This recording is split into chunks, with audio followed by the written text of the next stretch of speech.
सकाळीच दामूची धडपड बघा ऑटो चालू होण्यासाठी, वड वड वड वड. अरे यार चला निघालो. नमस्कार मित्रांनो, आम्ही निघालो शेताकडे. पाहुण्यांना आम्ही घरचे बोलवतो, जा काही कामं गिमं करा, रविवार आहेत आज.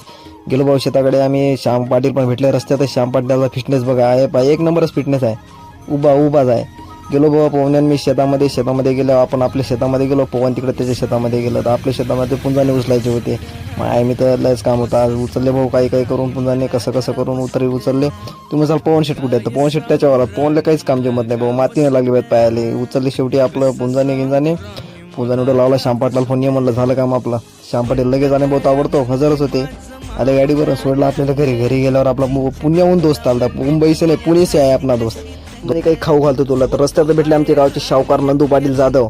चड्डीवरच होते भाऊ, काय करावं. चिवडा हाती होता, घे म्हणे चिवडा खाय म्हणे. तिकडं मारते दान केशान ते पण आले, ते चिवडा खायला. त्याला काय दिला नाही. आम्ही गेलो सर मंदिरावर. हे आमचा पुण्याचा माणूस, त्याच्यानंतर श्रावण पुणे रिटर्न्स.